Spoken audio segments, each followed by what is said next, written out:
शुद्ध है या नहीं है। तो ये शुद्ध है या नहीं है, तो मतलब कि शुद्ध क्या कहते हैं, ये एक्चुअली में जो हम डेली लाइफ में जो ज़िंदगी जीते हैं उसमें शुद्धता, और जो साइंटिफिक वेज जो होती है उसमें शुद्धता, दोनों में क्या होती है, अंतर होती है। इसी चीज़ को हम पढ़ेंगे। ये क्लास 9th की जो टॉपिक है, यहाँ पे चैप्टर नंबर 2 है, क्लास 9th साइंस है, ठीक है। और चैप्टर जो है वो 2 है।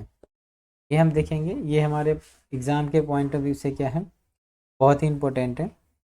तो शुद्ध का मतलब, जैसे कि हम बाज़ार से कोई भी चीज़ लाते हैं तो हमें क्या दिखा, वो लिखता है उस पैकेट पे, क्या दिखता है हमें कि प्योर, प्योर दिखता है। क्या दिखता है हमें, प्योर दिखता है। तो हम उससे क्या पता करते हैं कि ये शुद्ध है, ये क्या है, शुद्ध है। तो जैसे ये प्योर है, ठीक है, इस ये प्योर घी लिखा हुआ है, ये ऑरेंज क्या है, प्योर लिखा हुआ है। इससे हमें ये पता चलता है कि ये जो सब्सटेंस है ना, ये सारे के सारे क्या है, प्योर है। एक्चुअल में हमारे हिसाब से ये प्योर है, लेकिन साइंस के हिसाब से ये प्योर नहीं है। तो आज हम यही समझेंगे कि साइंस इसे, या जो मतलब कि साइंटिस्ट है ना, वो प्योर का डेफिनेशंस क्या देते हैं, ये हमें समझना है। तो हम नेक्स्ट स्लाइड की तरफ चलते हैं और देखते हैं प्योर की डेफिनेशंस को समझते हैं। तो यहाँ पे टॉपिक दे रहा है एक आम शब्द, दो अलग अलग दुनियाएं। मतलब कि ये एक शब्द है प्योर, लेकिन प्योर जो है ना, ये एक आम शब्द है। ये शब्द क्या है, एकदम कॉमन शब्द है, लेकिन इसकी दुनियाएं क्या है, अलग है। तो एक हमारी लाइफ में डेली का लाइफ जो हो रहा है वो, एक साइंस की जो लाइफ है वो, इन दोनों में प्योर का डिफिनेशन एकदम ही अलग है। तो यही इसीलिए कह रहा है कि दो अलग अलग दुनिया, एक तो हमारी डेली लाइफ की दुनिया है वो है, और दूसरी दुनिया वो दुनिया है जो साइंस जी रही है, जो साइंस के हिसाब से हम जी रहे हैं। तो ये प्योर का जो मीनिंग है ना, दोनों जगह पे अलग हो जाता है। तब हम देखते हैं कि प्योर का मीनिंग अलग कैसे हो जाता है। तो यहाँ पे सबसे पहले जो पॉइंट हमारा दे रखा है, इस पॉइंट पे कह रहा है आम आदमी की नज़र में प्योर सब्सटेंस क्या होता है। तो शुद्ध का अर्थ होता है कोई मिलावट नहीं होना चाहिए। जैसे कहने का मतलब कि आप गए मिल्क लेने के लिए, तो मिल्क को बोलोगे आप प्योर, कब बोलोगे प्योर, कि जब उसमें पानी मिला हुआ नहीं हो। उसी तरह आप फ्रूट्स वगैरह लेने जा रहे हो, तो फ्रूट्स में कोई केमिकल्स वगैरह या एक्स्ट्रा कोई भी चीज़ डला हुआ नहीं हो, तो बोलेंगे प्योर। ये दाल अगर आप लाने जा रहे हो, चावल लाने जा रहे हो, इसमें कोई मिलावट ना हो, तब हम उसको क्या समझेंगे, प्योर समझेंगे। लेकिन जो साइंस है ना, साइंस जो प्योर का डेफिनेशन कुछ अलग ही देती है। अब ये डेफिनेशन में क्या देती है, तो कह रहा है शुद्ध होने का अर्थ है कि उस पदार्थ का सभी कण, मतलब जिस पदार्थ के बारे में हम बात करेंगे उस पदार्थ का सभी कणों की रासायनिक प्रकृति एक जैसी होनी चाहिए। और एक शुद्ध पदार्थ एक ही प्रकार के कणों से मिलके बने होते हैं। तो मतलब यहाँ पे एक बाउंडेशन डाल दिया कि एक शुद्ध पदार्थ जो होता है ना, वो एक प्रकार के कणों से मिलके बना होता है, ठीक है। तो ये पॉइंट याद रखना है कि एक शुद्ध पदार्थ जो होता है ना, वो किससे मिलके बना होता है, एक ही प्रकार के कणों से मिलके बना होता है। और पहला पॉइंट यहाँ पे, सभी कणों की रासायनिक प्रकृति एक जैसी होती है। तो पहला पॉइंट यहाँ पे आ जाएगा कि जितने भी कण होंगे उसकी रासायनिक प्रकृति एक होगा। और दूसरा पॉइंट जो यहाँ पे आ गया आपका, एक शुद्ध पदार्थ एक ही प्रकार के कण से मिलके बने होते हैं। जैसे एग्जांपल में समझो, ये हाइड्रोजन, हीलियम, लिथियम, ठीक है। तो ये क्या है, सारे के सारे एलिमेंट हैं जिसको हम बोलते हैं तत्व। तो जो हाइड्रोजन है ना, वो एक ही प्रकार के क्या है, मतलब कि कणों से मिलके बने हुए हैं, एक ही प्रकार के कणों से मिलके बने हुए हैं। हीलियम भी एक ही प्रकार के कणों से मिलके बने हुए हैं, लिथियम भी एक ही प्रकार के कणों से मिलके बने हुए हैं। तो साइंस इसे क्या कहती है, ये प्योर है, ये क्या है, प्योर है। लेकिन अगर बात हम करेंगे यहाँ पे मिल्क की, तो मिल्क जो है ना, वो अलग अलग पदार्थ से मिलके बना हुआ है। जैसे मिल्क को हम फाड़ते हैं तो इसमें क्या निकलता है, वाटर निकलता है, प्लस में वाटर के साथ क्या मिल निकलेगा, इसमें फैट निकलेगा, ठीक है। तो अब वाटर भी किससे मिला हुआ है, H2। वाटर का फॉर्मूला क्या होता है, H2O। फिर फैट जो होता है, जो वसा होता है, इसकी अलग फॉर्मूला होती है। तो यहाँ पे क्या है, एक दो चीज़ों का मिश्रण है ये। तो इसीलिए साइंस इसे क्या कहती है, प्योर नहीं है ये। समझ में आया। हमारे आम भाषा में प्योर का डेफिनेशन क्या है, जिसमें कोई मिलावट ना हो। लेकिन साइंस के हिसाब से जो प्योर का डेफिनेशन है, जो एक ही प्रकार के तत्व से मिलके बना हो, और उसकी जो रासायनिक गुणधर्म हो वो एक ही जैसे हो। क्या हो, उसके रासायनिक गुणधर्म कैसा हो, एक ही जैसा, उसे हम बोलेंगे प्योर बोलेंगे। यहाँ पे पढ़ते हैं दूध जिसे हम शुद्ध कहते हैं, वास्तव में उसमें पानी होता है, वसा होता है, प्रोटीन होता है, आदि का मिश्रण है। तो जो दूध है वो किन किन चीज़ों का मिश्रण है? तो ये है पानी का, वसा का और प्रोटीन का, 3 चीज़ों का मिश्रण है। तो दूध किन चीज़ों का मिश्रण है? पानी का, वसा का, प्रोटीन का, 3 चीज़ों का मिश्रण है। इसीलिए वैज्ञानिक इसके लिए एक शुद्ध नहीं है। इसीलिए वैज्ञानिकों के लिए ये जो मिल्क है ना, ये शुद्ध नहीं है, क्योंकि इसमें 3 चीज़ है, पानी है, वसा है, प्रोटीन है। इसी वजह से हम जो मिल्क है उसको हम शुद्ध नहीं मानते हैं साइंस के भाषा में। कौन से लैंग्वेज में? साइंस के लैंग्वेज में हम इसे शुद्ध नहीं मानते हैं। लेकिन आम भाषा में हम इसे क्या समझते हैं कि ये प्योर है, ये शुद्ध है। ठीक है, अब आगे की तरफ चलते हैं हम।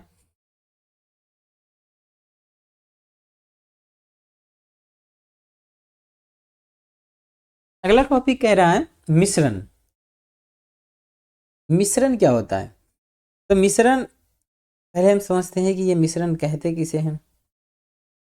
तो देखो, मिश्रण, मिट्टी ये भी मिश्रण है, हवा ये भी मिश्रण है, समुद्र की जल ये भी मिश्रण है। अब हम समझेंगे कैसे। तो देखो, यहाँ पे आपको क्यूब दिख रहा है, बॉल दिख रहा है और रेक्टेंगल दिख रहा है।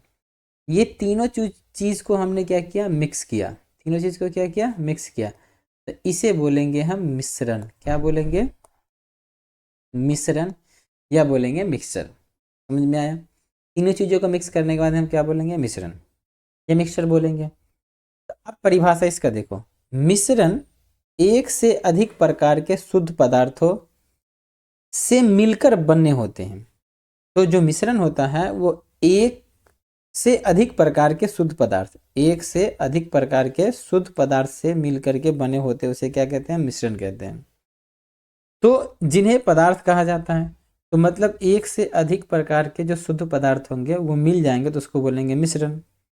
अब यहाँ के प्रमुख गुण, इसके क्या क्या गुण हैं, इसके प्रॉपर्टीज क्या हैं मिश्रण के? तो मिश्रण के घटकों को भौतिक प्रक्रिया द्वारा अलग किया जा सकता है। उदाहरण के लिए वाष्पीकरण की भौतिक प्रक्रिया द्वारा पानी से सोडियम क्लोराइड को अलग किया जा सकता है। अब पानी से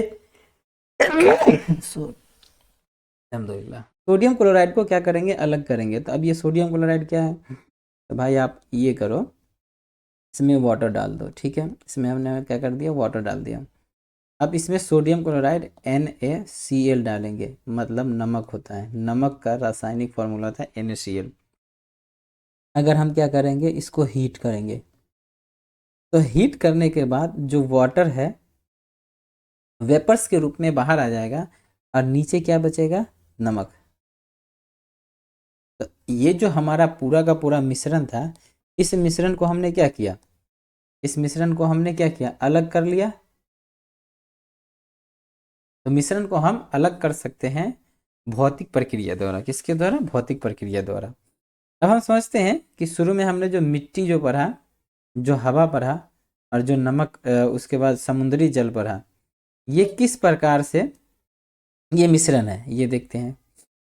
तो आप देखो, मिट्टी है, इस मिट्टी में क्या होता है? बहुत सारे फॉसिल्स होते हैं। जैसे कहने का मतलब हो गया कि जितने भी हमारे मेटल्स हैं, नॉन मेटल्स हैं ना, वो मिट्टी में भी पाए जाते हैं। जैसे आयरन हो गया, सोना हो गया, पत्थर वगैरह पाया जाता है, सोना हो गया, चांदी हो गया। ये सारे के सारे क्या होता है? मिट्टी से आते हैं, नीचे से ही आते हैं। जो हम मतलब कि फॉसिल्स फ्यूल्स होता है ना, जिसको हम बोलते हैं, वो नीचे से ही आता है। तो मिट्टी क्या है? मिश्रण है। उसके बाद हवा क्या है? हवा में क्या होता है? हवा में ऑक्सीजन होता है। ऑक्सीजन कितना? 21%। नाइट्रोजन 78%। CO2 0.03%। मतलब कि हवा में क्या है? ऑक्सीजन है, नाइट्रोजन है, कार्बन डाइऑक्साइड और सारे गैस है। तो इसीलिए क्या है? ये शुद्ध नहीं है। ये क्या है? मिश्रण है। समुद्री जल में वाटर तो होता ही है, और प्लस में क्या होता है? NaCl, सॉल्ट होता है उसमें। उसके बाद भी बहुत सारे बैक्टीरियाज वगैरह होते हैं। तो ये भी क्या है? एक मिश्रण है। हमें पता चल गया मिश्रण क्या है। तो मिश्रण वह पदार्थ है जिसमें एक या एक से अधिक शुद्ध पदार्थ, एक से अधिक शुद्ध पदार्थ मिले हुए होते हैं, उसे मिश्रण बोलेंगे। एक से अधिक क्या मिला रहेगा, शुद्ध पदार्थ, उसे मिश्रण बोलेंगे। अब हम समझते हैं मिश्रण के प्रकार। अगला जो हमारा पॉइंट है, मिश्रण के दो प्रकार होते हैं, एक होता है समांगी मिश्रण, एक होता है विसमांगी मिश्रण। समांगी मिश्रण को हम बोलते हैं होमोजीनियस, होमोजीनियस मिक्सर, और इसे हम बोलते हैं हेट्रोजीनियस मिक्सर। क्या बोलते हैं, हेट्रोजीनियस मिक्सर बोलते हैं। अब ये होमोजीनियस क्या होता है, हेट्रोजीनियस क्या होता है, तो यहाँ पे अगर मान लो सोडा वाटर है, नहीं एग्जाम्पल में ले लो आप वाटर और प्लस में ले लो सॉल्ट, वाटर और सॉल्ट ले लिए, तो जब इन दोनों को डिसॉल्व करेंगे तो सॉल्ट के पार्टिकल्स जो है, मतलब कि जो नमक के पार्टिकल्स है, क्या पानी में दिखेंगे, नहीं दिखेंगे। तो सीधा सीधा मतलब ये हुआ, जब किसी भी दो सब्सटेंस को हम मिलाते हैं और जो दूसरी सब्सटेंस होती है वो नहीं दिखती है, तो उसको बोलते हैं हम समांगी मिश्रण। क्या बोलते हैं, समांगी मिश्रण। तो ये एग्जाम्पल है समांगी का, और ये एग्जाम्पल है विसमांगी का। ये क्या है, वाटर है, नीचे वाटर है, और ये क्या है, ऑयल है। जब हम इन दोनों को आपस में मिलाते हैं तो ये क्या होता है कि ऊपर नीचे हमें दिख रहा है, सेपरेट दिख रहा है। तो मतलब ऐसा मिश्रण जिसमें दो चीज़ों को मिलाने के बाद भी वो हमें दिखता है, ठीक है, दूसरे पार्टिकल्स हमें दिखते हैं, तो उसको बोलेंगे विसमांगी मिश्रण। इसमें एग्जाम्पल आप ले सकते हो, पानी में रेत, पानी में क्या मिला दो, रेत, ये भी एक विसमांगी मिश्रण का उदाहरण है। तो आइए अब जो यहाँ पे कह रहा है डेफिनेशन वो बात देखते हैं। इसकी बनावट हर जगह एक समान होती है और कणों को अलग अलग नहीं देखा जा सकता। तो रिलेटिव बात है, आप जो पानी है उस पानी को क्या देख पाओगे, उसमें नमक देख पाओगे, कभी नहीं देख पाओगे। जैसे एग्जाम्पल में हो गया नमक में पानी, पानी में चीनी और सोडा वाटर, ये इसके एग्जाम्पल हो गए समांगी मिश्रण के। विसमांगी मिश्रण के एग्जाम्पल यहाँ पे, इसे भौतिक रूप से अलग अलग अलग भाग होते हैं और इसकी बनावट असमान होती है और घटकों को अक्सर अलग अलग देखा जा सकता है। ठीक है, इसको अलग अलग देख सकते हैं और इसे अलग अलग नहीं देख सकते, मतलब समांगी को अलग अलग नहीं देख सकते, विसमांगी को अलग अलग देख सकते हैं। इसके एग्जाम्पल हो गया सोडियम क्लोराइड, लोहे की छीलन, तेल और पानी, ये इसके एग्जाम्पल हो गए। तो हमने पढ़ा मिश्रण क्या होता है। तो मिश्रण एक से अधिक तत्वों को जब आपस में मिलाते हैं तो उसे मिश्रण कहते हैं। उसके बाद मिश्रण का प्रकार आया, एक आया समांगी मिश्रण, दूसरा आया विसमांगी मिश्रण। समांगी मिश्रण ऐसा मिश्रण है जिसमें दो चीज़ों को मिलाते हैं तो वो हमें दिखता नहीं है, और विसमांगी मिश्रण ऐसा होता है जिसमें दो चीज़ों को मिलाते हैं तो वो हमें दिखने लगता है, उसको विसमांगी मिश्रण कहते हैं। समांगी मिश्रण का एग्जाम्पल हो गया पानी और नमक, विसमांगी मिश्रण का एग्जाम्पल हो गया पानी और बालू, ये दोनों एग्जाम्पल हो गए। तो यहाँ तक क्लियर है आप लोगों को। चलिए अब आगे की तरफ चलते हैं। अब आते हैं विलियन की दुनिया। विलियन का मतलब होता है सॉल्यूशन। विलियन का मतलब, विलियन क्या होता है, इस वर्ड को समझते हैं। विलियन, जैसे आपके पास पानी है, फिर आपने पानी में क्या डाल दिया, चीनी डाल दिया, तो आप पानी कैसा मिलेगा, पानी आपको मिलेगा मीठा पानी। कैसा मिलेगा, मीठा पानी। तो ये जो मीठा पानी है ना, इसी को बोलते हैं विलियन। क्या बोलते हैं, विलियन। अब ये जो विलियन है ना इसमें तीन चीज होते हैं, विलय, विलायक और विलियन। तो विलियन जो बनता है विलय से और विलायक से। तो अब ये भाई विलय क्या है और विलायक क्या है वो समझते हैं। तो यहाँ पे ये देखो, इसको बोलते हैं विलायक, इसे बोलते हैं विलय, और इसे बोलते हैं विलियन। अब समझो इस बात को, जो विलायक है वो अपने आप में किसी भी चीज़ को डिसॉल्व कर लेगा, मतलब घोल लेगा। तो अगर यहाँ पे ये जो दिख रहा है ये वाटर है, क्या है, वाटर है। तो वाटर में अगर हम सॉल्ट डालते हैं, मतलब कि नमक डालते हैं, तो नमक क्या करेगा, वाटर में घुल जाएगा ना, डिसॉल्व हो जाएगा। तो घुलाता कौन है, घुला रहा है पानी, वाटर घुला रहा है। तो जो घुला रहा है उसको बोलेंगे विलायक। क्या बोलेंगे, विलायक, सॉल्वेंट। जिस चीज़ में कोई भी सब्सटेंस घुल जाएगा, डिसॉल्व हो जाएगा, उसको बोलेंगे विलायक। अब विलियन, जो घुल रहा है, क्या हो रहा है, घुल रहा है, तो नमक जो है ये हमारा हो गया विलय, जिसको सोल्यूट बोलेंगे। क्या बोलेंगे? सोल्यूट। तो हम नमक को डालेंगे पानी में। कहाँ डालेंगे? पानी में। मान लो कि ये हम पानी में नमक डाल लें, अब नमक क्या हो जाएगा? इसमें घुल जाएगा, तो इसे बोलेंगे विलय। क्या बोलेंगे? विलय। अब ये हमारे रिजल्ट के रूप में क्या मिलेगा? नमकीन पानी। क्या मिलेगा? नमकीन पानी। और ये नमकीन पानी जो है उसको बोलेंगे हम विलयन। क्या बोलेंगे हम?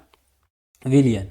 ये याद रखना कि जो विलायक होता है उसकी मात्रा अधिक होती है। इसकी मात्रा क्या होती है? अधिक होती है। इसकी मात्रा कम होती है। मतलब विलायक की मात्रा अधिक होगी और विलय की मात्रा क्या होगी? कम होगी। अब इसको हम पढ़ते हैं। विलयन सॉल्यूशन, दो या दो से अधिक पदार्थों के समांगी मिश्रण को हम सॉल्यूशन कहते हैं, तो विलयन कहते हैं। तो ये याद रखना, सिर्फ समांगी मिश्रण को ही विलयन बोलेंगे या सॉल्यूशन बोलेंगे। अब विलायक सॉल्वेंट, विलयन का वह घटक जो दूसरे घटकों को अपने में घोलता है। अपने में घोलता है, इसका मतलब पानी। क्या है? पानी अपने में घोल लेता है। अब यहाँ पे है आमतौर पर अधिक मात्रा में होता है। पानी क्या होता है? अधिक मात्रा में। अब आता है विलय। अभी विलयन का वह घटक जो विलायक में घुल जाता है। आमतौर पर यह कम मात्रा में होता है, घुल जाता है, जैसे नमक। तो यहाँ पे क्या लिख सकते हो? ये हो गया नमक, ये हो गया पानी, ठीक है, और ये हो गया नमकीन पानी। समझ में आया? अब देखो, अब हम समझते हैं कि इसके क्या क्या प्रकार हो सकते हैं। तो पहला पॉइंट है ठोस में द्रव। अब ठोस क्या होता है? सॉलिड। अब सॉलिड में क्या डालना है? द्रव, मतलब कि ठोस में द्रव। पानी में चीनी का विलयन, तो मतलब पानी क्या है? द्रव है, और चीनी क्या है? ठोस है। दोनों को मिलाते हैं तो विलय में चीनी विलायक है और पानी क्या है? विलायक है। चीनी विलय है और विलायक में क्या है? पानी है। अब द्रव में ठोस, अब द्रव में हमें क्या डालना है? ठोस। टिंचर आयोडीन, एल्कोहल में आयोडीन की विलयन, विलय पदार्थ में आयोडीन और विलायक में हो गया एल्कोहल। ये एग्जाम्पल रख सकते हैं। द्रव में रखना है गैस, ठीक है। द्रव में क्या रखना है? गैस। तो सोडा वाटर जो विलय है, कार्बन डाइऑक्साइड एक विलायक है, और पानी, पानी जो है वो क्या है? हमारा विलायक है। उसके बाद गैस में गैस, हवा में जो मुख्य रूप से ऑक्सीजन 21, नाइट्रोजन 78, ये एक समांगी मिश्रण है। कैसा मिश्रण है? समांगी। क्योंकि हवा में जो है ना, हम ऐसे नहीं देख सकते कि हाँ ये यहाँ पे ऑक्सीजन है तो यहाँ पे कार्बन डाइऑक्साइड है, यहाँ पे नाइट्रोजन है, ये नहीं देख सकते हैं। तो हम अगर कोई भी मिश्रण को हम देख नहीं पाते तो उसको क्या बोलेंगे हम? समांगी मिश्रण। क्या बोलेंगे? समांगी मिश्रण। Very good. आगे चलते हैं।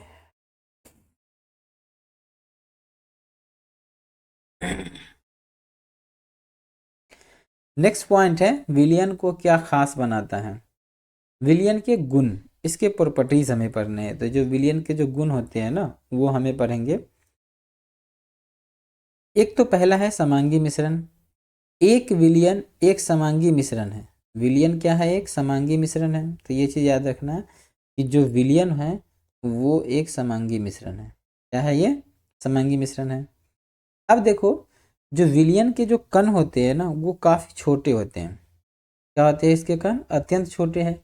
विलयन के कण छोटे होते हैं, लगभग 10⁹ नैनोमीटर होता है, से भी छोटे होते हैं, इसीलिए वे नगण्य आंखों से नहीं देखा जा सकता। तो जो विलयन के कण मतलब कि समांगी मिश्रण जो होते हैं उसके जो कण होते हैं वो काफ़ी छोटे होते हैं। जैसे समांगी मिश्रण में क्या था? पानी, अभी लिया था ना, पानी और नमक। तो क्या ये नमक हमें दिख रहा था? इसमें नहीं दिख रहा था। क्यों नहीं दिख रहा था? क्योंकि पानी में जाने के बाद नमक के जो कण है ना वो काफ़ी छोटे हो गए, इसकी वजह से हमें नहीं दिख रहा था। कितना छोटा हो गया?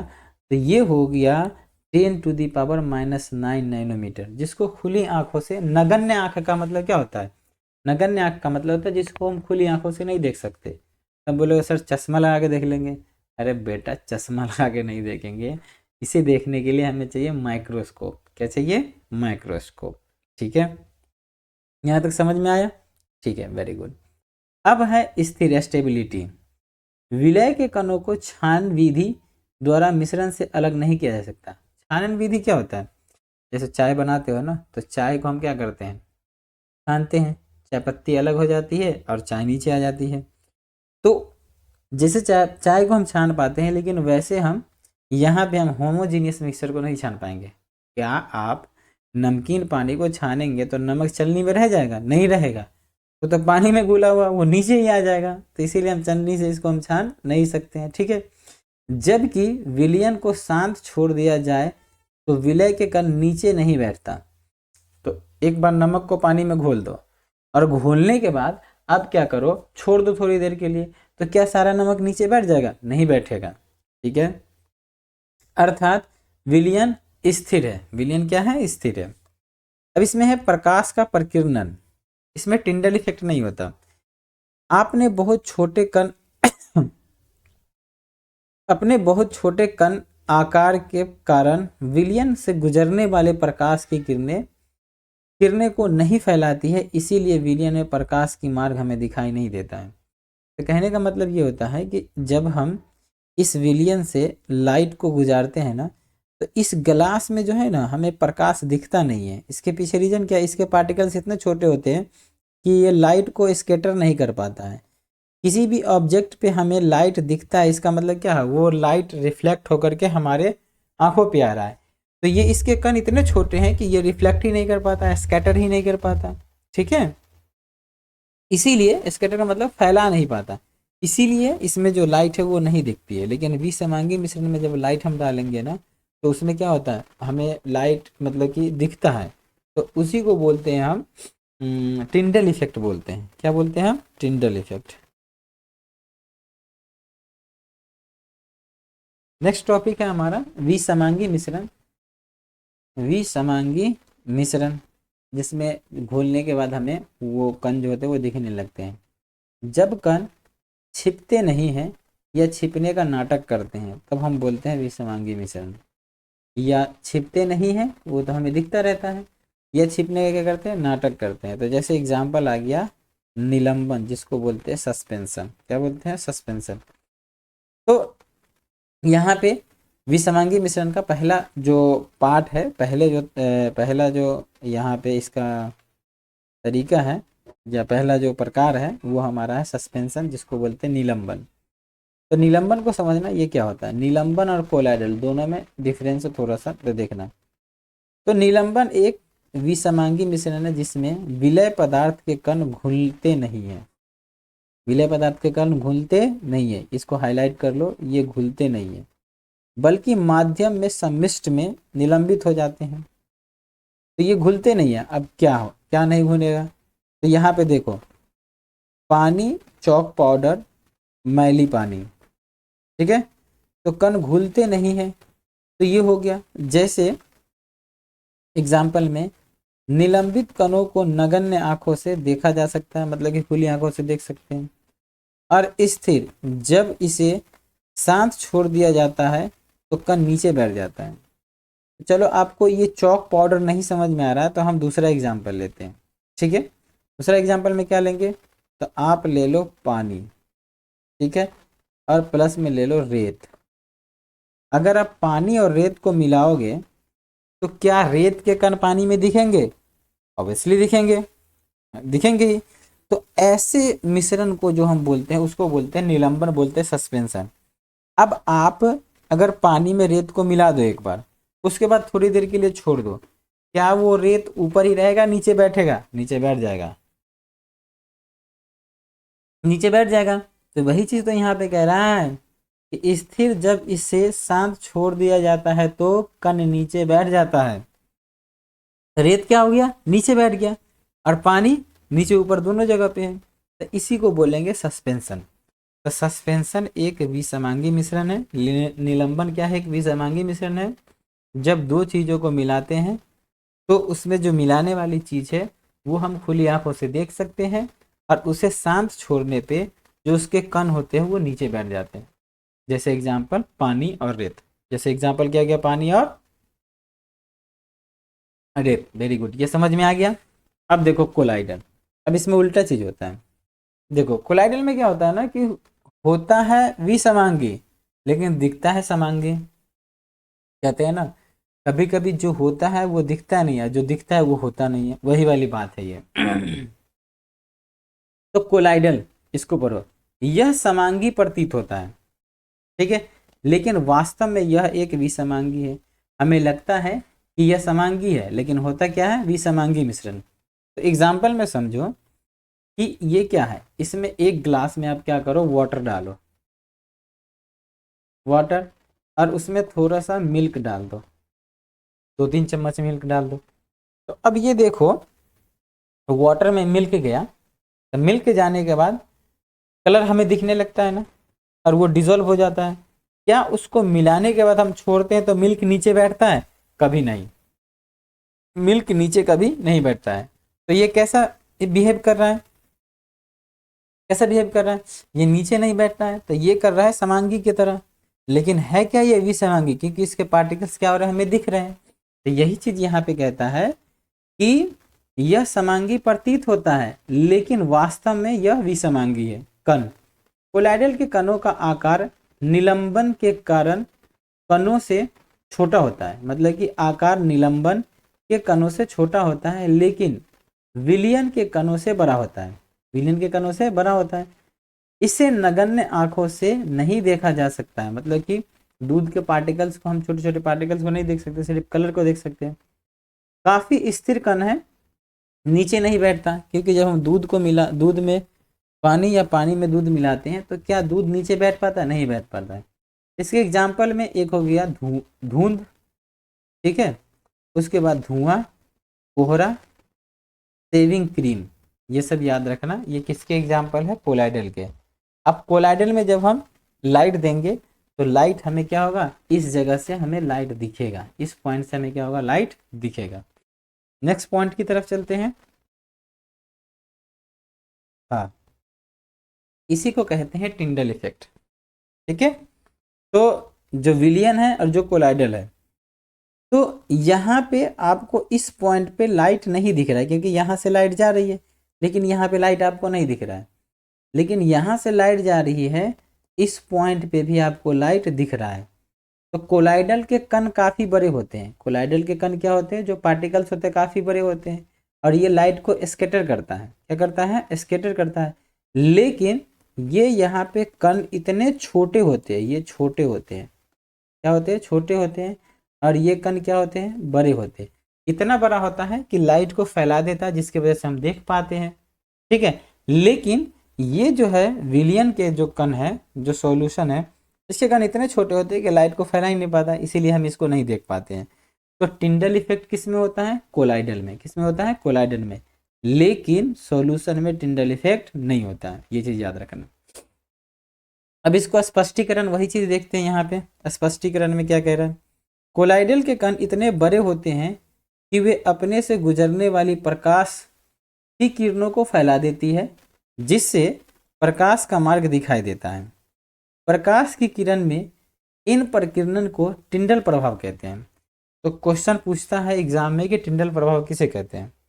तो कोलाइडल के सॉल्यूशन में जब हम लाइट को क्या करते हैं, गुजारते हैं, तो कोलाइडल के कण इतने बड़े होते हैं कि प्रकाश को वो फैला देता है, इसी वजह से वो हमें दिखने लगता है, और इसी को हम कहते हैं टिंडल प्रभाव। क्या कहते हैं हम? टिंडल प्रभाव कहते हैं।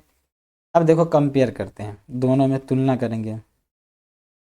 तो तुलना करने में हम देखते हैं कि सबसे पहले यह प्रभाव विलियन में नहीं दिखता, क्योंकि इसके कण प्रकाश को फैलाने के लिए बहुत छोटा है। अभी बताया था ना मैंने, ये विलियन है, इस विलियन में हमें टिंडल इफेक्ट नहीं दिखेगा। क्यों? क्योंकि इसके कण क्या होते हैं, काफ़ी छोटे हैं। लेकिन इसमें हमें टिंडल इफेक्ट दिखाई देगा। क्यों? क्योंकि इसके कण जो है ना वो काफ़ी बड़ा है। इसके कण क्या है, काफ़ी बड़ा होता है, बड़ा होता है, इसी वजह से हमें यहाँ पे क्या दिखता है, टिंडल इफेक्ट दिखता है। तो ये आपकी, ये जो इमेज दिख रहा है ना, ये भी आपकी एनसीईआरटी बुक का है, और ये एनसीईआरटी बुक से लिया गया है। तो दिख रहा है, जंगल में हम जाते हैं तो क्या होता है, हमें कोहरा फॉग दिखता है। तो एक्चुअली में जो ट्री होती है, जो पेड़ होते हैं ना, उसके बीच में जो गैप होता है उससे लाइट आती है। तो ये जो लाइट हमें जो दिखती है ना, ये भी टिंडल इफेक्ट है। ठीक है, तो यहाँ तक क्लियर है। चलो बहुत अच्छा। अब अगला हमारा बहुत ही प्यारा, बहुत ही सुंदर सा और बहुत ही इंपॉर्टेंट टॉपिक है। इस टॉपिक को बेटा अच्छे से समझना, एग्जाम्स में यहाँ से क्वेश्चंस हर हाल में आते हैं। इसको वेरी वेरी वेरी इंपॉर्टेंट लिख लो, यहाँ से एग्जाम में क्वेश्चन हर हाल में आते ही आते हैं। तो क्या सिर्फ, देखो हेडिंग क्या कह रहा है, क्या यह सिर्फ रूप बदल रहा है या कुछ नया बना रहा है? मतलब कि क्या यह अपने रूप को चेंज कर रहा है या कुछ नया भी बना रहा है? तो देखो, एक परिवर्तन, चेंज, परिवर्तन या लिखो चेंज, तो ये दो प्रकार के होते हैं। एक होता है भौतिक, जिसको बोलते हैं फिजिकल। क्या बोलते हैं? Physical change. भौतिक परिवर्तन को हम बोलेंगे फिजिकल चेंज, फिजिकल चेंज। और रासायनिक परिवर्तन को बोलेंगे हम केमिकल चेंज। ठीक है, ये याद रखना। तो फिजिकल चेंज क्या होता है, केमिकल चेंज क्या होता है, ये चीज हम समझेंगे, फिजिकल चेंज और केमिकल चेंज। तो दो प्रकार के परिवर्तन होते हैं, एक होता है फिजिकल चेंज, एक क्या होता है, केमिकल चेंज। अब इन दोनों में डिफरेंस क्या है उसे देखेंगे। इसे बहुत अच्छे से समझना बेटा, ये एग्जाम के पॉइंट ऑफ व्यू से बहुत ही इंपॉर्टेंट है। फिजिकल चेंज क्या होता है, केमिकल चेंज हो जाता है क्या होता है। तो सबसे पहले हम समझते हैं भौतिक परिवर्तन। यह परिवर्तन पदार्थ की संरचना में बदलाव और रासायनिक प्रकृति में कोई बदलाव लाए बिना होता है। मतलब कि पदार्थ की संरचना में तो चेंज करता है। संरचना का मतलब क्या होता है, आकार, स्थिति, हाइट वाइट में चेंजेस लाता है, लेकिन रासायनिक प्रकृति में कोई भी चेंज नहीं होता है। ठीक है, यह कोई नया पदार्थ नहीं बनता है। जैसे एग्जाम्पल में ले लो, इसे समझो कि आपके पास एक बर्फ का टुकड़ा है, आइस है। ठीक है, जब आइस को हम क्या करेंगे, हीट देंगे, थोड़ा सा हीट करेंगे, तो क्या होगा, ये वाटर बनेगा। क्या बनेगा, वाटर बनेगा। और वाटर से जब हम और इसे हीट करेंगे तो ये क्या बनेगा, वाटर 100 डिग्री प्लस में जैसे ही जाएगा सेल्सियस पे, तो ये वेपर बनेगा। तो ये वाटर के ही फॉर्म्स चेंज हो रहे हैं, एक सॉलिड बन रहा है, एक लिक्विड बन रहा है, एक गैस बन रहा है, लेकिन कोई नया चीज नहीं बना रहा है। क्या ये कोई नया चीज बन रहा है, नहीं बन रहा है। तो भौतिक परिवर्तन ऐसा परिवर्तन है जिसमें नए चीज का फॉर्मेशन नहीं होता है, नई चीज का फॉर्मेशन नहीं होता है, और ये रिवर्सिबल होता है। वापस हम इसको उसी फॉर्म में ला सकते हैं। अब भाप जो है, स्टीम है, इसको ठंडा करेंगे तो ये क्या बन जाएगा, वाटर बनेगा। क्या बनेगा, वाटर। और वाटर को हम फिर क्या करेंगे, ठंडा करेंगे तो आइस बन जाएगा। समझ में आया? तो भौतिक चेंज ऐसा चेंज है जिसको चेंज होने के बाद वापस उसी फॉर्म में ला सकते हैं, इसमें कोई भी रासायनिक परिवर्तन नहीं होता है। ठीक है, सिर्फ यह परिवर्तन पदार्थ की संरचना में बदलाव लाता है, तो इसको बोलेंगे भौतिक चेंज। क्या बोलेंगे, भौतिक चेंज। एग्जाम्पल में समझो ना, कि आपके पास एक लकड़ी का टुकड़ा है, आपने उसे तोड़ दिया। मान लो कि ये लकड़ी का टुकड़ा है, आपने इसे बीच से तोड़ दिया, ये दो पार्ट में कर दिया। ठीक है, अब क्या हम इसे फिर ऐसे कर सकते हैं, इतना लंबा कर सकते हैं? तो हाँ, इसको पास पास ले आएंगे, ये लंबा हो जाएगा। तो ये हो गया भौतिक चेंज। लेकिन इसी लकड़ी के टुकड़े को आप जला दो, ठीक है, जलाने के बाद क्या ये वापस आ सकता है? तो कभी नहीं आ सकता। इसी को बोलेंगे केमिकल चेंज। आइए आगे बढ़ते हैं केमिकल चेंज की तरफ। केमिकल चेंज, रासायनिक परिवर्तन पदार्थ के रासायनिक गुणधर्मों में परिवर्तन लाता है। ठीक है, उसके केमिकल प्रॉपर्टीज में क्या लाता है, चेंजेस लाता है, और हम नए पदार्थ प्राप्त करते हैं। इसे रासायनिक प्रक्रिया भी कहते हैं, प्रतिक्रिया भी कहते हैं। जैसे एग्जांपल, लोहे में जंग लगना, लकड़ी का जलना और भोजन का पकना। तो ये सब जो है ना, ये सारे के सारे क्या है, एक रासायनिक परिवर्तन है। कैसा परिवर्तन, रासायनिक। देखो ये लोहा है, ये आयरन का जंजीर है, ये क्या हो रहा है, इसमें जंग लग रहा है। जंग लगने के बाद क्या होता है, इसमें कुछ ना कुछ वेस्टेज आ रहा है, खराब हो रहा है ये, तो ये एक रासायनिक परिवर्तन है। ये देखो माचिस की तीली जल रही है ना, तो जलने के बाद क्या ये माचिस की तीली वापस आ सकती है? ये कभी नहीं आ सकती। तो इसको बोलेंगे रासायनिक चेंज। जैसे एग्जाम्पल आप लो कि दूध है हमारे पास, ठीक है, दूध। अब इससे दही बन गया, तो क्या दही से फिर हम वापस दूध ला सकते हैं? नहीं। तो इस चेंज को क्या बोलेंगे हम? रासायनिक चेंज। क्या बोलेंगे? रासायनिक चेंज। तो मतलब कोई भी चीज हमारे सामने चेंज हो रहा है, लेकिन चेंज होने के बाद वापस उसी फॉर्म में नहीं लौटता है, तो उसको बोलेंगे हम रासायनिक चेंज। और भौतिक चेंज वो होता है, भौतिक परिवर्तन वो होता है जो वापस उसी फॉर्म में लौट जाता है, उसको क्या बोलेंगे हम? भौतिक परिवर्तन बोलेंगे। तो एग्जाम में ये आता है, बहुत सारे एग्जाम्पल्स 5-6 दे रखेंगे, दिया हुआ रहेगा और पूछेगा कि इसमें से कौन सा भौतिक परिवर्तन है, कौन सा रासायनिक परिवर्तन। तो रासायनिक परिवर्तन में सीधे सीधे समझना है, एक नया चीज बनता है और हम वापस उसी फॉर्म में रिवर्स नहीं कर सकते हैं, लेकिन जो भौतिक चेंज होता है इसमें हम क्या कर सकते हैं? रिवर्स कर सकते हैं। तो ये मेजर डिफरेंस है रासायनिक और भौतिक में। अब यहाँ से ये टॉपिक और आपका मजबूत हो रहा है। तो यहाँ पे शुद्धता के मूल तत्व, मतलब कि प्योर जो होते हैं ना, उसके जो मूल तत्व होते हैं, जो बेसिक चीज होते हैं, वो दो होते हैं। तो शुद्ध पदार्थ दो पार्ट में बटा हुआ है, एक तो है हमारा एलिमेंट जिसको बोलते हैं तत्व, और दूसरा होता है कंपाउंड। अब एलिमेंट क्या होता है, तत्व क्या होता है? तो पदार्थ का मूल रूप जिसमें रासायनिक परिवर्तन और परिवर्तनों के द्वारा सरल पदार्थों में विभाजित नहीं किया जा सकता है, उसको बोलते हैं एलिमेंट। जैसे सोना, लोहा, ऑक्सीजन, ठीक है, चांदी और पारा, ये सब के सब क्या है? ये हमारे एलिमेंट है। ये क्या है? हमारे एलिमेंट। ये सोना है, आयरन है, ऑक्सीजन है, ये सब क्या है? एलिमेंट है। तो इसको हम क्या कर सकते हैं कि इसकी रासायनिक प्रकृति को हम चेंज नहीं कर सकते हैं, इसको हम तोड़ नहीं सकते हैं, ठीक है। तो ये हो गया एलिमेंट। कंपाउंड क्या होता है? जब एक से अधिक एलिमेंट मिल करके कंपाउंड बनाता है, एक नया केमिकल रिएक्शंस करने के बाद क्या करता है? कंपाउंड बनाता है। तो अब यहाँ पे क्या हुआ, जैसे कि हमने देखा यहाँ पे कि जो हमारा सोना है, जो लोहा है, जो ऑक्सीजन है, चांदी है, पारा है, ये सब क्या है? एलिमेंट है। और टोटल एलिमेंट कितने हैं? 118। कितने हैं? 118। और एलिमेंट में मेटल है, एलिमेंट में क्या है? मेटल, नॉन मेटल और मेटोलॉइड, लॉइड है, जिसको बोलते हैं हम धातु, अधातु और होता है उपधातु, ये सारे पाए जाते हैं। अब उसके बाद आता है कंपाउंड। कंपाउंड बेटा ये याद रखना कि कंपाउंड जिसको बोलते हैं यौगिक। एक यौगिक वह पदार्थ है जो दो या दो से अधिक तत्व या एक निश्चित अनुपात में रासायनिक तौर पर संयोजित होता है, उसको बोलते हैं कंपाउंड।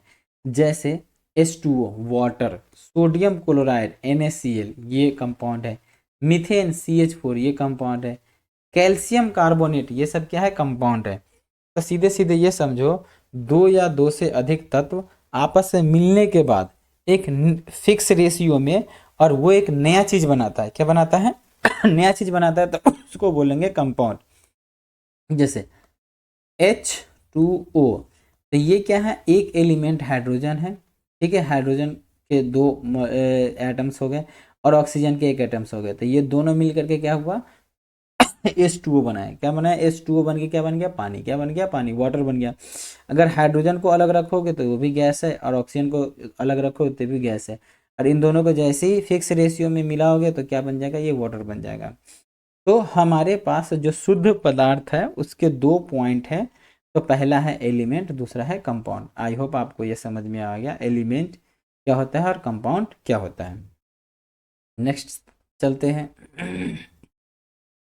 तो जब ये हमने बताया था कि जो हमारा एलिमेंट होता है वो तीन पार्ट में बटे हुए हैं, एक है धातु, एक है अधातु, उसके बाद क्या है? उपधातु, जिसको बोलते हैं मेटल। क्या बोलते हैं? मेटल, नॉन मेटल, और उसके बाद क्या है? मेटोलॉइड। अब देखो मेटल्स क्या होते हैं, नॉन मेटल्स क्या होते हैं, मेटोलॉइड्स क्या होते हैं, उसको समझते हैं। इसमें एक चमक होती है, रिलेटिव बात है, जितने भी मेटल्स आप लोग ले लोगे, सोना, चांदी, ये सब क्या होता है? इसमें एक चमक होती है। ये उष्मा और विद्युत का सुचालक होता है। सुचालक का मतलब होता है गुड कंडक्टर। क्या होता है? Good conductor.